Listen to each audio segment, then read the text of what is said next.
Mãe e filha estão dormindo tranquilamente quando a casa delas é invadida. Fala pessoal, Carol na área, trazendo mais um vídeo aqui no canal. Todas as semanas eu trago esse tipo de conteúdo aqui pra vocês, casos criminais resolvidos, aqueles que ainda são um mistério. Então se você gosta desse tipo de conteúdo, já se inscreve aqui no canal, deixa um like, deixa um comentário, compartilha o vídeo com os amigos também e não esquece de ativar o sininho de notificações, isso é muito importante. Bora pro vídeo.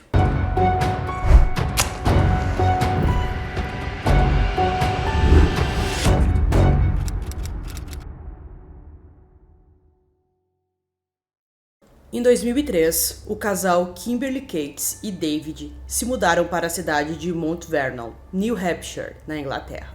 Com uma filha pequena, eles instalaram câmeras de segurança na casa para se sentirem mais seguros. Depois de um ano na nova cidade, eles perceberam que lá era um local muito tranquilo, então não se preocupavam mais tanto com a segurança. Nas primeiras horas da manhã de 4 de outubro de 2009, David não estava em casa pois precisava realizar um trabalho. Então Kimberly e sua filha Jamie estavam sozinhas em casa. Por volta das 3 horas da manhã, Kimberly foi acordada por uma luz em seu rosto. Pensando que a filha precisava dela, ela se sentou na cama e perguntou: "Jamie, é você?" Sua pergunta foi respondida com uma série de golpes de facão, 36 no total. Ela também foi esfaqueada várias vezes no pescoço e no torso por um segundo agressor. Enquanto isso, Jamie, que estava com 11 anos, estava dormindo no quarto ao lado, mas acordou assustada com os gritos da mãe. Ela se levantou da cama e começou a correr, mas foi interrompida por um intruso que estava com uma faca que a esfaqueou 18 vezes no peito, braços, pernas e costas. Em algum momento do ataque, ela caiu nos braços do agressor, fazendo com que ele a jogasse do outro lado da sala contra uma porta de vidro. Os dois assassinos que invadiram a casa acreditaram que as duas vítimas estavam mortas, então eles começaram a procurar por objetos de valor. Depois de roubar várias joias, eles fugiram. Jamie, que por algum milagre havia sobrevivido e se fingido de morta por todo o tempo restante que os assassinos permaneceram na casa, conseguiu rastejar até a cozinha e ligou para a emergência. Por volta das 4 horas daquela manhã, os primeiros socorros chegaram ao local. O policial que encontrou Jamie lembrou que ela estava coberta de sangue. Parte de seu pé esquerdo estava faltando e ela sofreu vários ferimentos, incluindo uma mandíbula fraturada e uma laceração profunda na garganta. Apesar de estar muito ferida, ela estava consciente. No quarto, os paramédicos encontraram o corpo de Kimberly. Infelizmente, ela não sobreviveu ao ataque. Mais tarde, uma autópsia mostrou que os golpes que ela levou foram tão brutais que acabou dividindo praticamente seu crânio em dois. O legista considerou que, embora os ferimentos tivessem causado danos irreparáveis, nenhum foi letal. Em vez disso, Kimberly sangrou à morte. Ela estava consciente quando tudo aconteceu. Naquela mesma noite, enquanto os investigadores vasculhavam a cena do crime, do outro lado da cidade, Steven Spader, de 17 anos, e seu amigo Christopher Gribble, de 19, apareceram na casa de um amigo chamado Alton Savoy. Depois de contar com entusiasmo que tinham acabado de matar 2 pessoas, eles pediram a ajuda para o amigo para se livrar das evidências. Alton não ficou nada surpreso, até porque ele tinha sido convidado a participar do crime, mas acabou negando. Então, ele resolveu ajudar os amigos a se desfazer das evidências. Às 5h30, o trio recolheu as roupas ensanguentadas que haviam sido roubadas durante o crime e alguns itens roubados que eles decidiram que não valia a pena vender e os jogaram em um rio próximo. Acreditando que não seriam pegos, os amigos voltaram para suas casas. Na manhã seguinte, Christopher foi até uma loja de penhores para vender as joias de Kimberly. Ao todo, ele recebeu $130 por elas. Um pouco mais tarde, a dupla fez uma visita à casa de outro amigo, chamado Kyle Felton. Enquanto se gabavam do duplo homicídio que haviam cometido, eles não sabiam que a mãe do amigo conseguiu ouvir tudo o que eles falavam. Então, ela imediatamente chamou a polícia. Antes do fim do dia, Steve Spader e Christopher Gribble estavam sob custódia. Além dos 2 principais, seus cúmplices, William Marks, de 18 anos, e Quinn Glover, de 17, também foram detidos e levados para interrogatório. Christopher foi o primeiro a ser interrogado e disse que sabia sobre o crime apenas o que tinha visto no jornal. Ele permaneceu calmo o interrogatório inteiro. Ele disse que estava chocado com a ideia de que alguém pudesse infligir tal violência a alguém, especialmente a uma criança de 11 anos. Quando foi informado que Jamie havia sobrevivido e seria capaz de identificar seu agressor, ele agiu como se estivesse emocionado com a notícia. Mesmo depois de saber que seus companheiros estavam ali dizendo que ele estava envolvido naquilo, ele insistia que não tinha nada a ver. Pouco tempo depois, Christopher chamou um dos detetives. Aparentemente, apenas por curiosidade, ele perguntou se o assassinato de Kimberly Cates justificaria a pena de morte. Ele então perguntou sobre as possíveis penas de prisão que seriam impostas se os assassinos fossem considerados culpados. Em seguida, ele disse que estava pronto para revelar o que sabia. De acordo com Christopher, seu melhor amigo Steven Spader foi responsável pelos assassinatos. Digamos que foi ele que bolou aquele plano. Nos dias que antecederam o crime, Steven e William Marks exploraram os locais, em busca de uma propriedade isolada, sem vizinhos próximos, o suficiente ali para ninguém ouvir os gritos. Eles encontraram a casa da família Cates. Ele insistiu que nenhum deles sabia quem morava na casa e que isso não importava no momento. O plano deles era matar todos e roubar o que achassem. Ao chegarem no local, o grupo, Christopher, Steven, William e Quinn, encontraram a casa trancada. Como William era pequeno e magro, ele conseguiu entrar por uma janela e abriu a porta para eles. Depois de desligar todas as luzes da casa, o quarteto foi de cômodo em cômodo, usando as luzes de seus celulares. Enquanto Christopher e Steven atacavam a mãe e filha, William observava da porta, e Quinn não aguentou ver a cena e saiu do local. Ao longo da confissão, Christopher não mostrou arrependimento ou remorso, ele apenas lamentou o fato de Jamie ter sobrevivido. Enquanto Christopher contava sua versão dos acontecimentos, Steven Spader estava do outro lado do corredor fazendo o mesmo. De início, assim como Christopher, ele também tentou convencer os policiais de que ele não tinha nada a ver com aquilo. Mas ele viu que isso não estava funcionando, então ele acabou contando a verdade, que realmente estava envolvido naquilo. Mas ele, assim como Christopher, também não mostrou nenhum arrependimento, pelo contrário, ele estava com muito orgulho daquilo que ele tinha feito. A polícia então descobriu a história de vida de Steven, e ele sempre foi um garoto difícil. Embora tenha sido adotado quando tinha 5 dias de idade por uma família amorosa que lhe deu o mundo e muito mais, ele simplesmente era uma pessoa ruim. Sua mãe adotiva lembrou que ele tinha sido uma criança modelo até chegar ao ensino médio, quando, do nada, ele se transformou em um monstro que ela não reconhecia mais como seu filho. Ele até trocou de escola, mas isso não adiantou. Ele se envolveu com as drogas rapidamente. Ele fez terapia, mas isso também não adiantou. Em algum momento, ele conheceu pessoas que pensavam como ele, em matar estranhos pela emoção de vê-los morrer. Então, eles formaram o grupo Discípulos da Destruição, formado por ele, William, Christopher e Quinn. Ele e Christopher já se conheciam quando mais novos e se reaproximaram em algum momento. Como parte da iniciação do grupo, os adolescentes tiveram que concordar em participar de uma invasão domiciliar. Eles não tinham que apenas roubar a casa, mas também eles tinham que matar todos os ocupantes, fossem eles homens, mulheres ou crianças. Todos aceitaram as regras.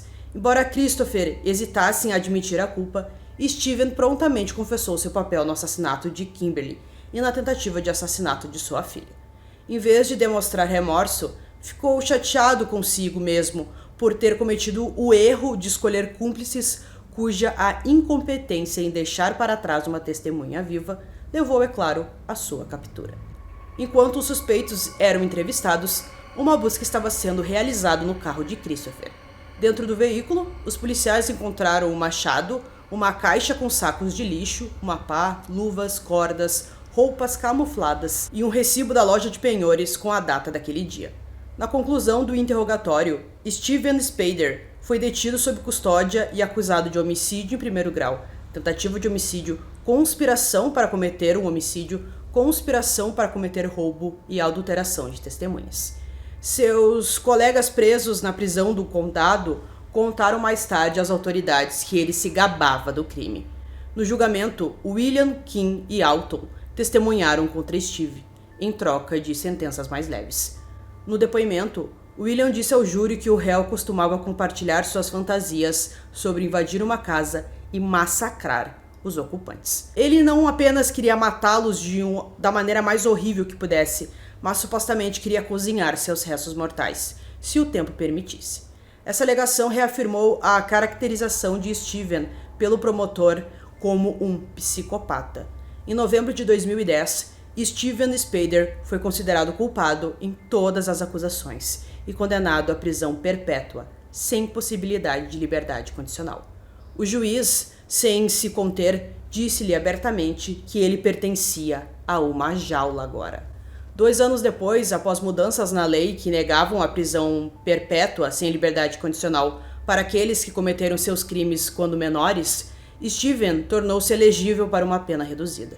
Quando o assunto foi abordado, ele hesitou. Feliz onde estava, recusou-se a cooperar com o processo de recurso, informando a seus advogados que ele era a pessoa mais doente e distorcida que alguém já tinha conhecido.